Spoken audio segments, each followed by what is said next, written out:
रुख अब सोनभद्र का कर रहे हैं, जहां पर एबीपी गंगा की खबर का असर हुआ है। अवैध खनन मामले में खनन माफिया पर एफआईआर हुई है। खनन विभाग ने, आपको बता दें कि खनन माफिया पर मुकदमा करवाया। खनन विभाग ने मुकदमा करवाया। खान अधिकारी की तहरीर पर यह मुकदमा दर्ज हुआ है। जमीन के कागजातों में हेराफेरी, लीज से हटकर खनन करने का ये मामला, लिहाजा एफआईआर हुई है। जिला प्रशासन और पुलिस की विवेचना के आधार पर अब कार्रवाई की जाएगी। ओबरा थाना में अवैध खनन का ये मुकदमा दर्ज हुआ। इस वक्त बड़ी खबर एबीपी गंगा की खबर का असर हुआ। बिल्ली मारकुंडी थाना इलाके का मामला है, जहां तस्वीरें एबीपी गंगा ने दिखाई थी कि कैसे अवैध खनन का खेल जोरों पर है। अवैध खनन किया जा रहा है, बड़ी संख्या में लोग लगे हुए हैं खनन के कार्य में, अवैध खनन के कार्य में। लिहाजा मामले में कुछ एक्शन जरूर हुआ है, एफआईआर दर्ज हुई है, लेकिन कितनी निष्पक्ष कार्रवाई होगी, कितनी जल्दी होगी, क्या खनन माफियाओं को कहीं फायदा तो नहीं पहुंचा दिया जाएगा, सरीफे सवाल जरूर उठ रहे हैं। लेकिन फिलहाल एबीपी गंगा की खबर का असर यह हुआ है कि एफआईआर दर्ज कर ली गई। धीरज राय के खिलाफ एक खनन चोरी का मुकदमा लिखाया गया है। उनके द्वारा दी गई तहरीर में ये है कि धीरज राय को जो पट्टा अलॉटेड था उस ज़मीन से अलग हट करके उनके द्वारा खनन किया जा रहा था और इस प्रकार राजस्व की चोरी की जा रही थी। इसमें चोरी की धाराएं भी लगी हुई हैं। जो खनन अधिकारी की रिपोर्ट है और हमारी विवेचना है, इसके आधार पर इस संबंध में आगे की कार्रवाई की जाएगी।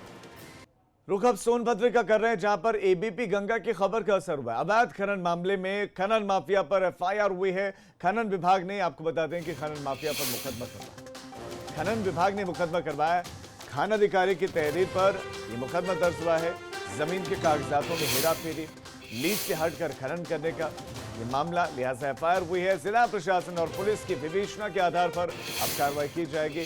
ओबरा थाना में अवैध खनन का ये मुकदमा दर्ज हुआ। इस वक्त बड़ी खबर एबीपी गंगा की खबर का असर हुआ। बिल्ली मारकुंडी थाना इलाके का मामला है, जहां तस्वीरें एबीपी गंगा ने दिखाई थी कि कैसे अवैध खनन का खेल जोरों पर है। अवैध खनन किया जा रहा है, बड़ी संख्या में लोग लगे हुए हैं खनन के कार्य में, अवैध खनन के कार्य में।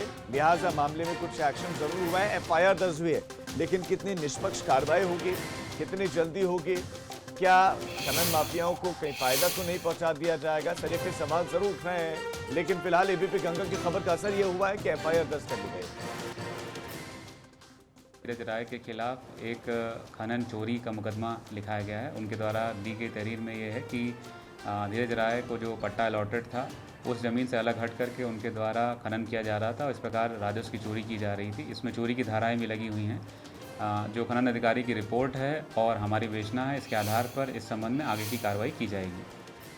रुख अब सोनभद्र का कर रहे हैं, जहां पर एबीपी गंगा की खबर का असर हुआ है। अवैध खनन मामले में खनन माफिया पर एफआईआर हुई है। खनन विभाग ने, आपको बता दें कि खनन माफिया पर मुकदमा करवाया। खनन विभाग ने मुकदमा करवाया। खान अधिकारी की तहरीर पर यह मुकदमा दर्ज हुआ है। जमीन के कागजातों में हेराफेरी, लीज से हटकर खनन करने का ये मामला, लिहाजा एफआईआर हुई है। जिला प्रशासन और पुलिस की विवेचना के आधार पर अब कार्रवाई की जाएगी।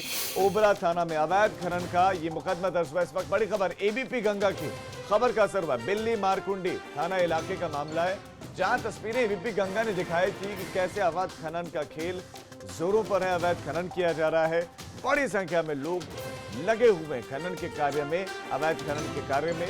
लिहाजा मामले में कुछ एक्शन जरूर हुआ है, एफआईआर दर्ज हुई है, लेकिन कितनी निष्पक्ष कार्रवाई होगी, कितनी जल्दी होगी, क्या खनन माफियाओं को कहीं फायदा तो नहीं पहुंचा दिया जाएगा, सरीफे सवाल जरूर उठ रहे हैं। लेकिन फिलहाल एबीपी गंगा की खबर का असर यह हुआ है कि एफआईआर दर्ज कर ली गई। धीरज राय के खिलाफ एक खनन चोरी का मुकदमा लिखाया गया है। उनके द्वारा दी गई तहरीर में ये है कि धीरज राय को जो पट्टा अलॉटेड था उस ज़मीन से अलग हट करके उनके द्वारा खनन किया जा रहा था और इस प्रकार राजस्व की चोरी की जा रही थी। इसमें चोरी की धाराएं भी लगी हुई हैं। जो खनन अधिकारी की रिपोर्ट है और हमारी विवेचना है, इसके आधार पर इस संबंध में आगे की कार्रवाई की जाएगी।